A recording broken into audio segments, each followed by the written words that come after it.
O libertarianismo, que também pode ser manifesto nominalmente como anarquismo libertário, anarquismo de livre mercado ou ainda anarquismo de propriedade privada, no neologismo sintetizador anarcoliberalismo, vulgarmente e de forma mais simples, para fins de aprendizado inicial, pode ser definido como uma filosofia política capitalista que defende a anarquia, entendida como a eliminação do Estado e a proteção à autodeterminação do sujeito através do predicado individual, do protagonismo privado e do mercado livre.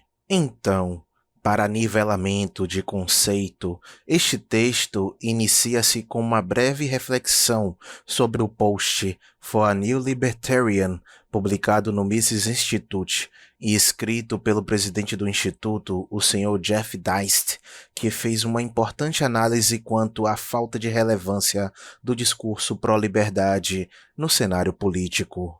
O artigo utilizava o pensamento de Murray Rothbard: o libertarianismo é uma filosofia que busca uma política, e se indaga se atualmente o correto não seria afirmar que, abre aspas, o libertarianismo é uma filosofia que busca melhores libertários, fecha aspas.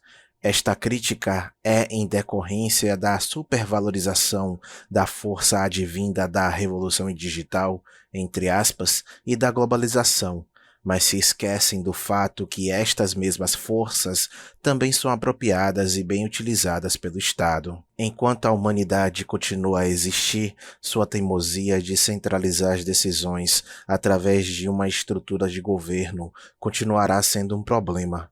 Nenhuma revolução tecnológica como surgimento da imprensa, revolução industrial, eletricidade, etc., alteraram esta situação. Portanto, não podemos assumir que a nossa libertação individual em relação ao Estado venha simplesmente através da revolução digital. A teoria é extremamente racional, simples e lógica, e, é claro, pelo menos um grau destes três elementos: liberdade individual, direitos de propriedade e o princípio da não agressão são necessários e que a liberdade e o progresso da humanidade estão inextricavelmente ligados. Então, fundamenta-se o pensamento libertário na teoria rothbardiana da liberdade. Rothbard foi o primeiro a enfatizar a importância das pessoas e do ativismo, não apenas a formulação de conteúdos por meio das ideias e educação, e que pode ser apresentada em 3 pontos. Liberdade é natural e orgânica.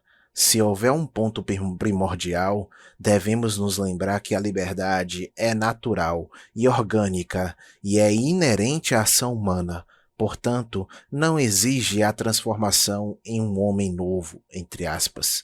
Nisto, nós, os atuais libertários, falhamos em florear, entre aspas, o resgate da liberdade como uma evolução e não como nossa necessidade natural. Então, devemos entender que a liberdade como uma abordagem profundamente pragmática para a organização da sociedade que resolva problemas e conflitos com soluções voluntárias e privadas, nunca esquecendo que vamos buscar a situação de mais liberdade possível e não a busca utópica pelo perfeito. Necessitamos de ações concretas atualmente e não somente devaneios intelectuais dentro de salas de aula. O segundo ponto é o de abraçar em vez de rejeitar as organizações da sociedade civil. Por quê? Enquanto os libertários adotam com entusiasmo os mercados, há décadas alguns cometem o erro desastroso de se posicionar contra a família, a religião, a tradição e a cultura, ou seja, a própria sociedade civil. O que é simplesmente bizarro se racionalizarmos sobre isso. A sociedade civil fornece os mecanismos necessários para organizar a sociedade sem Estado. Rothbard afirma que a sociedade civil deve ser defendida pelos libertários em cada sentido. Caso contrário, é ignorar o que os humanos realmente querem e realmente fazem: criar comunidades. Há uma palavra para pessoas que acreditam em nada, não governo, família, Deus, sociedade, moralidade ou civilização, e essa palavra é niilinista e não libertária. O terceiro ponto é em relação ao universalismo político não ser o objetivo. O último ponto é a teimosia dos libertários de defenderem algum tipo de arranjo político. Na medida em que existe um fim político para os libertários, é permitido aos indivíduos viverem o que acharem conveniente. O objetivo político é a autodeterminação, procurando reduzir o tamanho, alcance e poder do Estado, mas os princípios libertários universais às vezes se confundem com a ideia de política universal. Viver e deixar viver foi substituído pela noção de doutrina libertária universal, muitas vezes associada a um elemento cultural. A doutrina universalista é algo assim: o voto democrático é o direito num mundo pós-monárquico. Isso resulta em democracias sociais com redes de segurança robustas, capitalismo regulado, proteções legais para mulheres e minorias e normas amplamente aceitas em relação a questões sociais.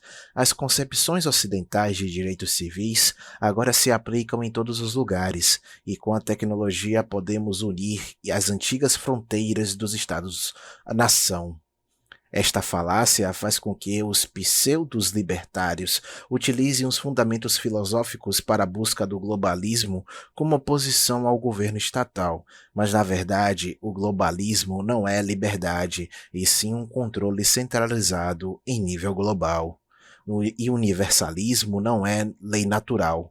Na verdade, muitas vezes é diretamente contrário com a natureza humana e a sua diversidade.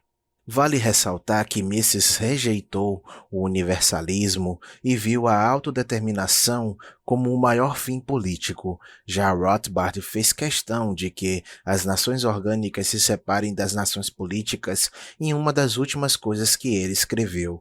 Em outras palavras, a autodeterminação é o objetivo político final, é o caminho para a liberdade, por mais imperfeito que seja. A descentralização política, a secessão ao nível do indivíduo e a subsidiariedade são todos mecanismos que nos aproximam do nosso objetivo político de autodeterminação. Fora do pensamento rothbardiano, o quarto ponto é o fruto do pensamento de Samuel Edward Conkin III, que se refere à ação finalística na qual visa a emancipação total do indivíduo em relação ao Estado.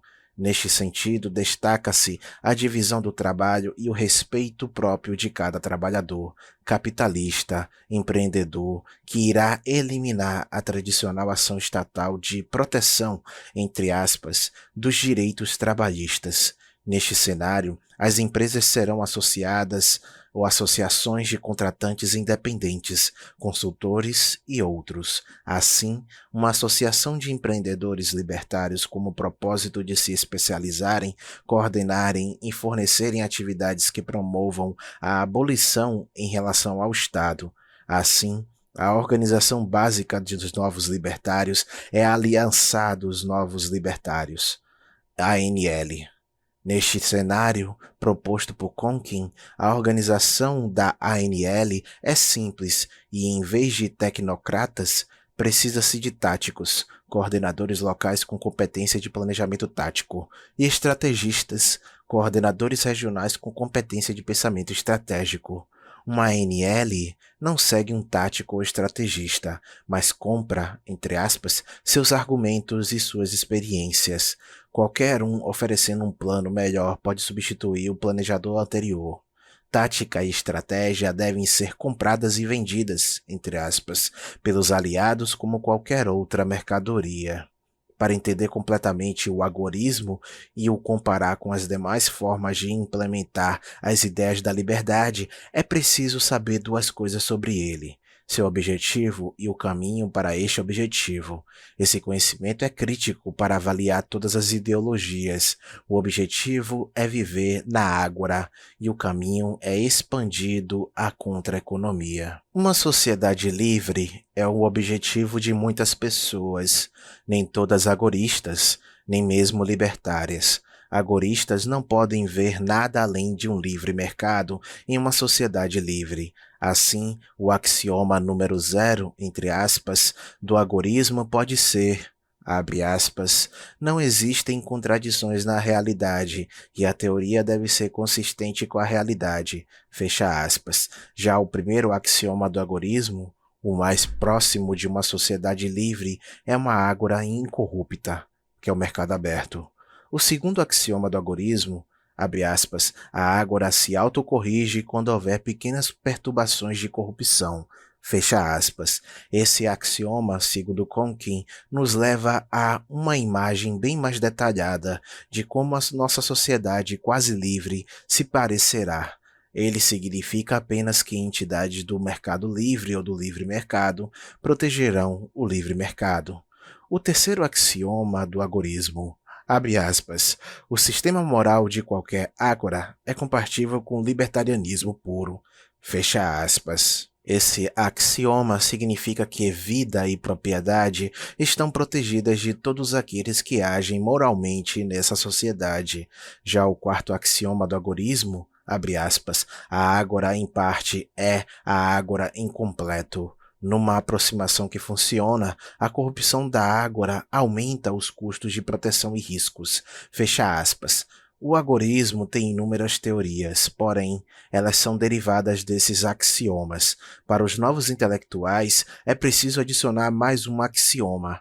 Abre aspas. As teorias do agorismo são um sistema aberto. Fecha aspas.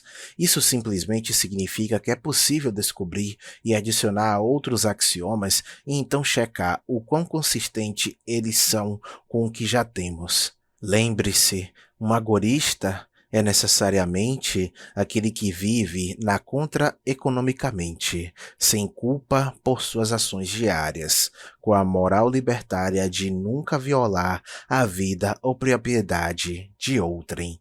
Portanto, para os agoristas, como o mestre Yoda disse de maneira tão sucinta, abre aspas, é fazer ou não fazer, não existe o tentar, fecha aspas. Com isso em mente, Conkin desenhou 4 fases para colocar em prática os ideais libertários. Fase 0. Sociedade agorista de zero densidade. Nesta fase, não existem libertários agoristas, apenas dispersos ou protolibertários, elaborando e praticando ações de proteção contra a coerção estatal. Tudo que pode ser feito nesta fase é uma lenta evolução da conscientização, um desenvolvimento gradual e muitas frustrantes dicotomias. Fase 1. Sociedade agorista de baixa densidade. Os primeiros libertários surgem nesta fase e as primeiras decisões sérias no movimento libertário ocorrem, uma vez que há poucos libertários realmente consistentes, divergências serão frequentes e tenderão a suprimir o ativismo. Desde esquemas de liberdade rápida, entre aspas, do anarco-sionismo, fugindo para uma terra prometida de liberdade, até o oportunismo políticos de falsos intelectuais, farão os neófitos oscilarem e acreditarem numa falsa guerra pró-liberdade. Entretanto, esses planos fracassarão, pelo simples motivo de que a liberdade cresce de indivíduo em indivíduo. Portanto, tudo que for planejado para uma conversão em massa, entre aspas, será impossível. Fase 2. Sociedade agorista de média densidade e pouca consistência. Ocorrerá quando os estatistas perceberem e percebem o agorismo, antes que os libertários possam ser manipulados por uma facção dominante em detrimento de outra, um tipo de competição antimercado com urnas e armas e não com inovação e preços. Eles passarão a ser perseguidos. Mortes e prisões em massa podem até ocorrer, embora sejam improváveis. Nesta fase, é possível que os primeiros guetos, entre aspas, ou distritos de agoristas, apareçam e se apoiem na simpatia do resto da sociedade para impedir coerção do Estado. Fase 4. Sociedade agorista com impurezas estatistas. Esta fase será fruto do colapso do Estado, e uma vez que as companhias de seguro e proteção não têm nenhum Estado do qual se defenderem, o consórcio de protetores chegará ao fim com a competição e as ANLS se dissolvem. Nesta fase, os estatistas apreendidos deverão pagar pela restauração e, se eles viverem o suficiente para quitar seus débitos, são reintegrados como empreendedores produtivos.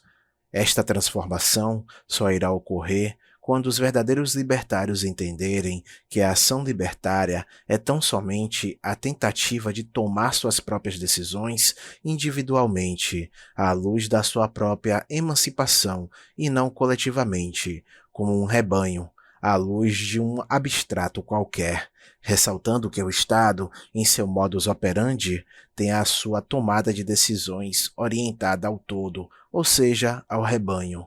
Tome, por exemplo, as democracias representativas, onde elegemos nossos representantes, entre aspas, e eles decidem o que será melhor para os indivíduos. Eu, inclusive, recomendo a leitura do Manual da Ação Libertária, onde um link do audiobook vai estar na descrição do vídeo, bem como os livros do Conkin e o curso sobre agorismo da Universidade Libertária, que o link vai estar na descrição também. São cursos excelentes para você se aprofundar no libertarianismo. Neste contexto, tem-se a ação direta, cujo conceito é oriundo de uma classificação dos atos políticos, uma divisão entre ação direta e ação indireta. Assim, a ação indireta se refere aos atos políticos que são feitos indiretamente, como a festa da democracia, o voto, onde você elege quem irá te representar, entre aspas, e as ações feitas diretamente são aqueles que eliminam a utilização de um aparato institucional. São ações como greves, ocupações, invasões, sonegação, etc. Portanto, a necessidade de uma ordem anarcocapitalista não é apenas uma questão do bem-estar material. Se continuarmos com o atual sistema de governança, o Estado crescerá cada vez mais e se tornará mais totalitário. Vide as ações impostas durante a pandemia, com o falso propósito de garantir a segurança sanitária das pessoas, e nas mãos dos estatistas, as novas tecnologias e as Big Techs estão se transformando em armas mortais contra a liberdade individual. Então, pelo que lutar? Antes da resposta, vale lembrar de uma importante orientação das comissárias de bordo. Abre aspas, em caso de despressurização, máscaras individuais cairão automaticamente dos painéis acima de seus lugares. Neste momento, puxe a máscara mais próxima para liberar o oxigênio, aplique-a sobre o nariz e a boca, ajuste o elástico à volta da cabeça e respire normalmente. Passageiros viajando com crianças ou alguém que necessite de ajuda, lembramos que deverão colocar suas máscaras primeiro, para em seguida auxiliá-los. Fecha aspas. Sendo assim, deve-se lutar primeiro pela própria liberdade e só quando realmente estiver livre, deve-se tentar ajudar os outros a se libertarem.